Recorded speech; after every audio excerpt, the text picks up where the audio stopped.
AskReddit by Tatona. Medical workers of Reddit, what were the most haunting last words you've heard from a patient? My dad came by my house and just poured the love I needed to hear my entire life. We hugged and I'll never forget him telling me how proud he was of me. This was very out of character, but it was validation for me. He died 5 days later from a massive heart attack in my arms. My dad was in the hospital, dying, and before I went inside to clock in at work, I called him. We didn't have a good relationship, but I told him that I was just calling to tell him that I loved him. I was about to hang up when he said, "Wait. Talk to me a minute." I did. He asked how I was doing, how my car was running, if my tires were aired up. He asked about his dogs at home and I reassured him that I had been taking very good care of them. He said he was feeling terrible, and I told him not to worry about getting out of the hospital, or about coming home, or getting better, because it was all about to be over, and all he needed to do now was rest. I told him I loved him. He said he loved me. He died 2 days later. I'll never forget him saying that, "Talk to me a minute, I'm so sorry for your loss." I am a medical worker, but the one that stays with me is actually when my aunt was dying. I think I was about 14, and she was my favorite aunt.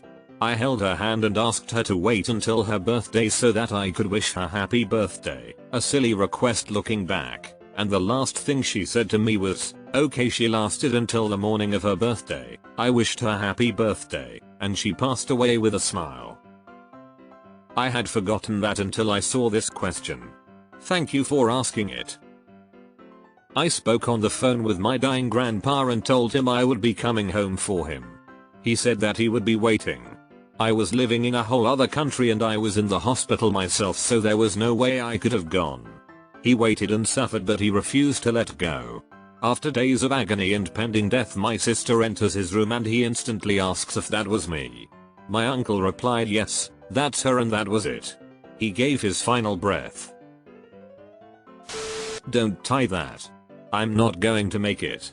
I was trying to check his manual BP cause automated was detecting nothing. He passed away minutes later. I wonder what it feels like to know you're gonna pass in any minute. In certain cases like this, it almost seems like falling asleep. In my grandma's last days we went to visit her. She had exactly one lucid day, and she asked, "Is everybody here to see me?" I said yes, and she said, "Why? Am I dying?" I held back tears and told her, "We just love you very much." Even typing it now I'm crying. My grandma has dementia and hasn't had a lucid day in a while, but while visiting she looked at me shocked and said, "Quitla D," and I said, "Yeah grandma, it's me," completely shocked as well, because if she called me anything it was my mother's name. Then she said, "I love you." I rushed to say it back, "I love you too grandma." She looked me up and down completely disgusted. "Who the fuck are you?" The whole room just sat there blinking for a few seconds before we burst out laughing. Pedzaiku. HIV positive kid. Must be 3 years old. Got infection from mum. Bad shape. But was a delight to play with. He had a transformer toy. Routine rounds we used to play with him. I broke a small part. Promised him to get a new one next day. He passed away at night. I am haunted by that promise. He passed away believing that he would play with you again the next day, with a new toy. I think that's beautiful. I don't work in a hospital, but when I was younger my family moved in with my grandmother to take care of her while she was dying from lung cancer. I used to sit with her in the den and read to her. One morning, she looked right at me and said, "Go get your father, I'm dying today." Then she did.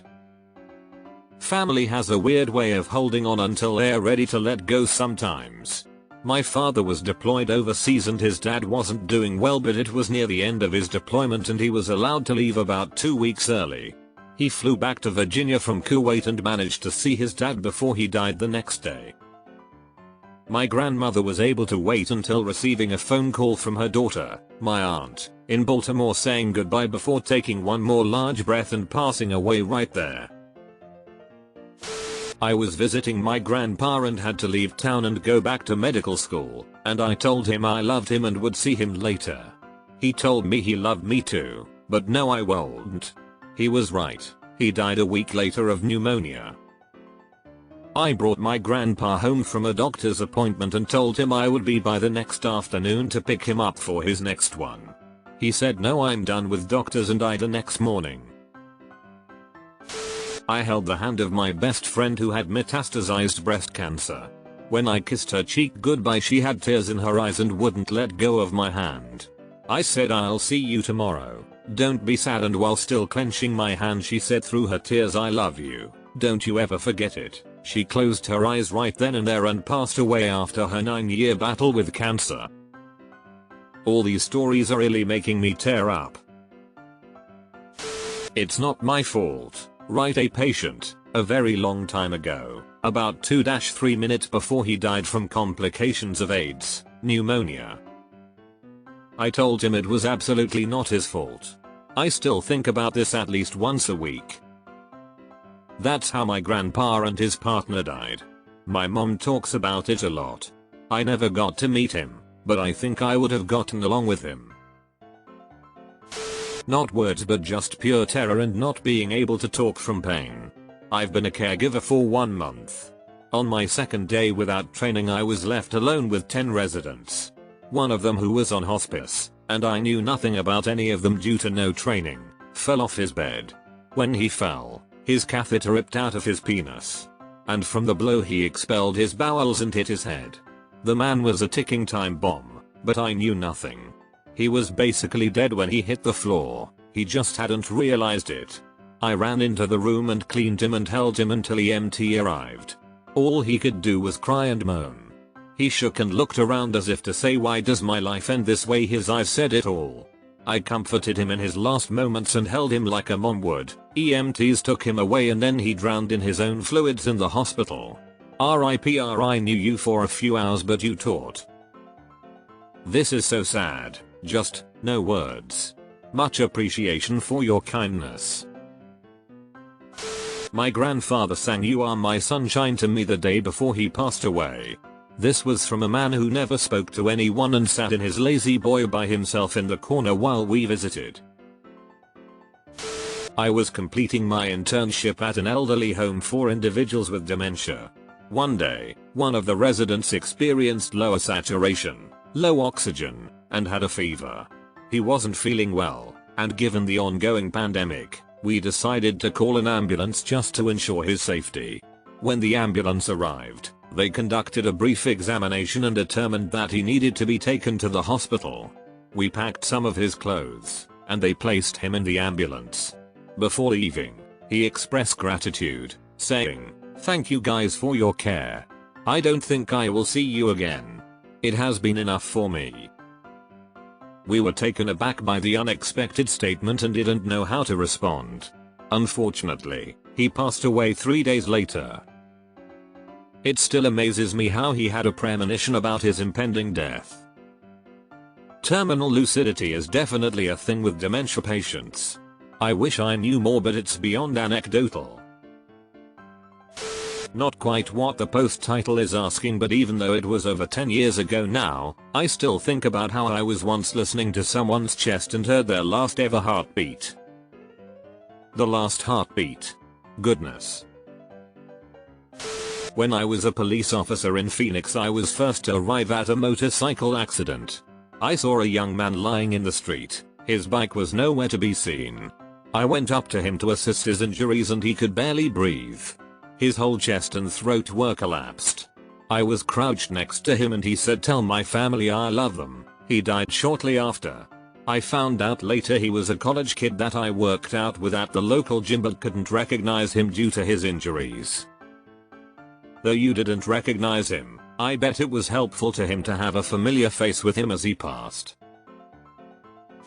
A patient was admitted to our unit and had an acute change in mental and respiratory status within minutes. She couldn't get comfortable and was thrashing around in bed, trying to take off her oxygen. She screamed, "I have to poop," so we got her on a bedpan.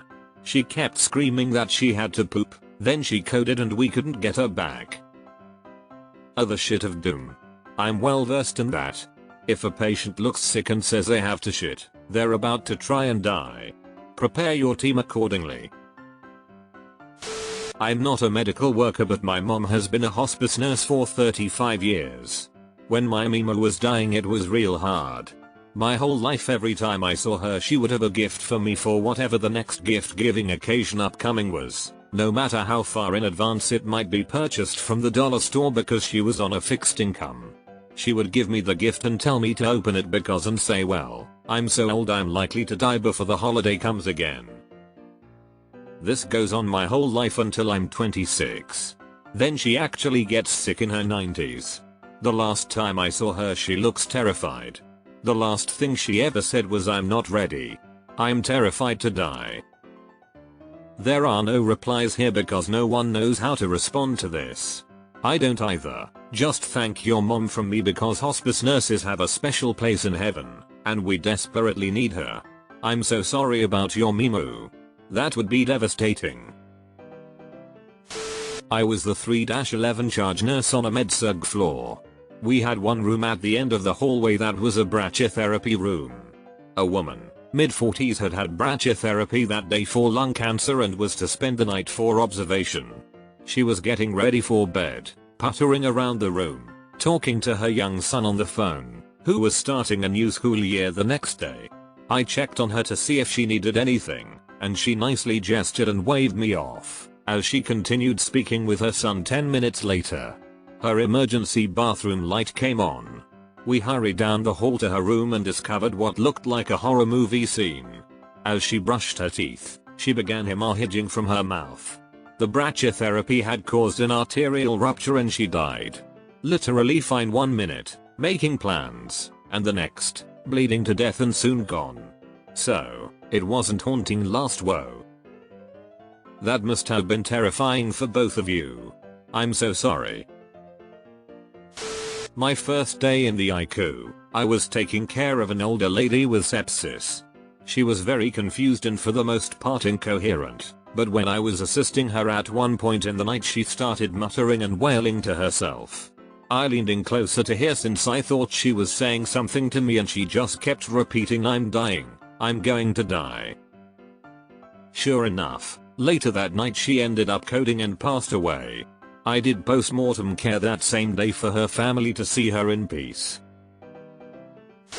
My ancient but healthy patient, her words, asked me to hug her before surgery, cause she was going to die today. I provided support and education, hugged her and sent her off for a routine short and easy procedure, with anesthesia she's had before with no issues. She had a bad reaction and passed. So I'm going to die today with no indication would be my answer. That's not the only time I heard a patient say that and be right, but it was the only unexpected one. When I worked at a nursing home, there was a couple who was pretty poor off. The wife had dementia and ignored everyone, but read magazines all day. The husband was frequently distressed, agitated about being trapped in his wheelchair, ranting about how son's wedding, talking about the news. The husband died first. The next time I saw the wife, she spoke to me. She said that her husband is preparing their new home for her and she's going to see him soon.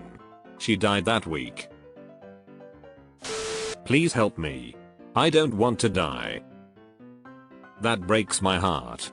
I'm scared of not being at peace when I die.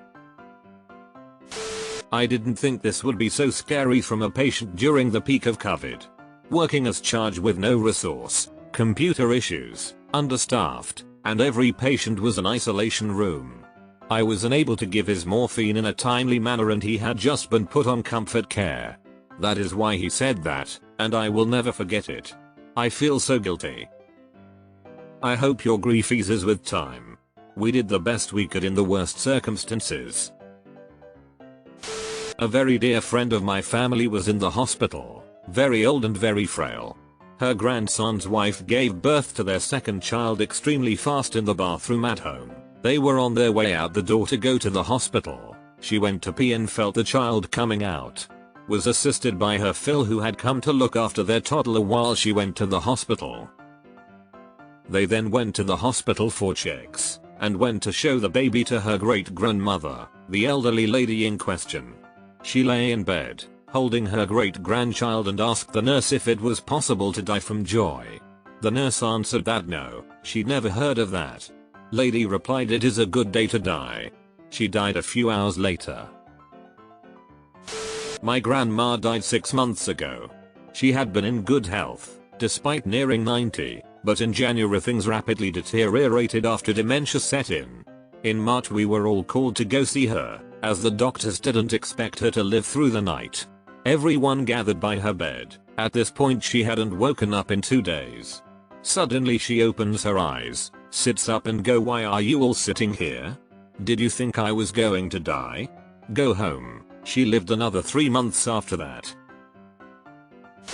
I did the Santa job at a elder care facility. This younger guy lived there. I asked how he was doing. He replied, "Santa, I won't see you next year." I thought he meant that he was moving somewhere else. He again told me, "Santa, I won't see you next year." Not knowing how to reply, I said, "Well, I'll still look for you." The next year I didn't see him, so I asked about him. I was told that he had passed away.